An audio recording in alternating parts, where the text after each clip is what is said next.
आप देख रहे हो तोहरा अपना प्राइम इंडिया एंटरटेनमेंट चैनल। नाग वंश के अभ्यस्त निवासी मत लोग दो। वे एक्टी लोगों की ऋतु के साथ साथ भगवान के समक्ष यही प्रार्थना थी कि हे महाराज, हम पर पक्षियों के सभी अंगों ने पेड़ों पर बहुत सारे फल लगाए हैं, भले ही वे फल खा लें, लेकिन वे कभी नहीं मरते। हे दाता, सभी प्राणियों की आवश्यकताओं की पूर्ति करें। जैसे तुम्हारे प्राणी हैं, वैसे ही सबको भोजन दो। किसी भी प्राणी की आशा निराश न हो, सबकी आशा पूरी करें। महिलाएं उन नागा लोगों से प्रार्थना करती थी। उस समय साक्षर जगत में न कोई था, न स्कूल, न पढ़ाने वाला कोई मास्टर। इस शिक्षा के बिना संसार में अज्ञान सबकी आंखों के सामने बढ़ जाता। लेकिन उन नागा लोगों में यह एक महान गुण था कि जिन पेड़ों पर सबसे मीठे फल लगते थे, वे आपस में बांट लेते थे और उनमें से 6 पेड़ ले लेते थे। लोगों को रोट बांट कर खाने की बड़ी आदत थी। जैसे बहुत से पक्षी पेड़ पर बैठकर आपस में संतुष्ट होकर फल खाते हैं, उन लोगों का स्वभाव उन पक्षियों के लोगों जैसा ही था। उन लोगों को दूसरों से खाने पीने की आदत नहीं थी, इसलिए वे ईश्वर के महान उपासक थे। वे लोग ईर्ष्या की बुरी आग से बच गए, क्योंकि उस समय संसार में ऊंचे और नीचे सभी लोग ईश्वर के महान उपासक थे। वे लोग ईर्ष्या की बुरी आग से बच गए, क्योंकि उस समय संसार में कोई ऊंच नीच का कोड नहीं था। मानस अपने जैसे प्राणियों के साथ बहुत उच्च व्यवहार करते थे। वे लोग सच बोलने के आदी थे, झूठ बोलना महापाप समझते थे। उन लोगों की झुग्गियों में जो बूढ़े आदमी या औरतें थे, या जिन लोगों के लड़की नहीं होती थी, उनमें पेड़ों से अच्छे मीठे फल तोड़कर अपने जवानों के पास लाने की प्रथा थी। उन भूखे लोगों के बीच कोई सवाल ही नहीं था। न कोई दरिद्र था, न कोई धनवान, सब एक ही रूप थे। पेड़ों पर फल सभी के लिए थे। वह पेड़ जिससे आत्मा फल तोड़कर खाती थी, जीव को ईश्वर का स्वरूप माना। वो लोग एक दूसरे से बड़े प्यार और आदर से बात करते थे। वे किसी को किसी से कोई गुस्सा नहीं होता था। उन लोगों के बीच कोई दुश्मनी नहीं है था। इसी वजह से वो लोग अक्सर दोस्त शब्द का इस्तेमाल करते थे। मित्र शब्द बहुत ही सुंदर, मन को मोहने वाला शब्द है। मित्र शब्द शत्रुता को मिटाकर पत्थर कठोर हृदय को मोम बना देता है। दोस्त शब्द में एक बहुत ही हल्का जादू है, जो कड़वे मन को भी अमृत की मीठी बूंदों की तरह सोखकर मीठा कर देता है। इस शब्द के शब्द मित्र, काम, लोभ, अहंकार, इन 5 राक्षसों को अपनी प्रेम की जंजीर से बांध देते हैं। पंजा तत्वों से बना है। 4 अत्यंत अनमोल कलबुत शांति के इस रूप को अपने पास रखकर उसे पापों और अत्याचारों की आग से बचाता है। यह आत्मा ईश्वर की स्पष्ट दर्पण छवि है और प्रेम के गंदे दागों से छुटकारा दिलाती है। ये मानस कुकर्मों के लिए प्रायः मित्र शब्द का प्रयोग करते थे। जो लोग चले जाते हैं, जो व्यक्ति मित्र शब्द का अर्थ नहीं समझ पाता, वह काम, क्रोध, लोभ, अहंकार और विषय विकारों के जाल में फंसा रहता है। मनमुख मनुष्य को काम, लोभ, मोह, अहंकार के जाल से निकलना नहीं आता। यह पिंजरे में बंद पक्षी की तरह है। कई लोगों के सामने बोला गया मित्रता का शब्द कानों के पास से ऐसे गुजरता है जैसे मूंग पर लगे प्रहार से व्यर्थ चला जाता है। मित्र इस शब्द का अर्थ ईश्वर का उपासक ही जान सकता है। मनमुख पठार दोस्त की इस बात को मजाक ही समझता है। जिस आदमी ने कभी लाल रंग नहीं देखा, वह क्या जानेगा कि लाल कैसा होता है। लाल रंग की कीमत तो कोई जौहरी ही जान सकता है। लाल अपनी कीमत स्वयं चुकाता है। जौहरी का बेटा पारस बत्ती पर उसे घिसकर पत्थर की बत्ती पर परखता है तो उसका रंग पत्थर जैसा निकलता है। अतीत में मित्र शब्द नागा लोगों के बीच एक लोकप्रिय शब्द था। उन लोगों की पत्नियां भी बहुत प्रतिष्ठित थी। उन वियोगों का दैनिक नियम यही कर्म धर्म था कि अपने पति परमेश्वर के समक्ष उठो, अपने हाथ से अपना चेहरा साफ करने के बाद अपने हाथ अपने पति के पैरों पर रखें और अपने हाथ उनकी गर्दन पर रखें। पति चाहे सो रहा हो या जाग रहा हो, पत्नी अपने पति के सम्मान में भगवान के सामने है भगवान कहकर प्रार्थना करती थी।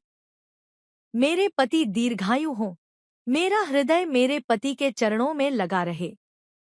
मुझे अपने पति की सेवा करने की शक्ति प्रदान करें, मुझे भगवान की महिमा में अमृत वचन बोलने का सम्मान प्रदान करें। मेरे गुण मेरे पति के गुणों में एकजुट हो जाएं। मेरे पति की सेवा में कोई अंतर न हो, मेरी डोर उसकी डोर में क्रैक की हो। चित चरण सदैव कमल संग जुड़े रहें। विश्वामित्र का कथन है कि सामान्य जन की स्त्रियां नारी के अमृत की भिन्न भिन्न बातें करती थी। वे ओजस्वी वाणी में बोलकर अपने पूरे परिवार की खुशियां मांगते थे। अगर किसी महिला का पति कभी दूर रहने वाले किसी रिश्तेदार से मिलने जाता है तो नग्न महिलाएं, यह पक्का नियम था कि बच्चों को अपने पतियों से पहले भोजन करना चाहिए, परंतु वे अपने पतियों के बाद भोजन करती थी। उन पुरुषों का यह भी नियम होता था कि यदि कोई अपने रिश्तेदारों से मिलने जाता था तो वह उसी दिन वापस आ जाता था और वापस घर आ जाता था। अगर वे उसी दिन वापस नहीं लौटना चाहते तो अपने बच्चे को भी साथ ले जाते थे। उन लोगों में आपस में बहुत प्यार था। वे लोग अपनी जाति के प्रति बहुत दृढ़ थे। दूसरे की बेटी और बहन को अपनी बेटी और बहन के समान मानते थे। वे आदर के बड़े पक्के थे। उसका पति भगवान का रूप है। जो स्त्रियां सत्वंतिया पटवंतिया चार होती हैं, वे सदैव अपने पति की आज्ञा में रहती हैं। जो महिलाएं सच्चे मन से अपने पति के चरणों की सेवा करती हैं, उन्हें भगवान के घर में बहुत ऊंचा सम्मान मिलता है।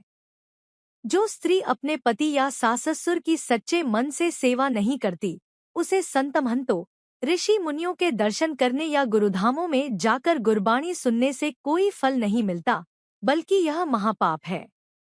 वह स्त्रियों को गुरबाणी नहीं सुनाती। पति की अनुमति के बिना कुछ करना। पति की आज्ञा मानकर ही भगवान को प्राप्त किया जा सकता है।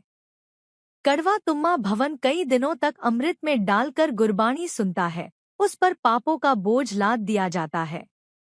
कन्याएं गुरबाणी को मन में सुनकर पापों का बोझ उतारने चली जाती हैं।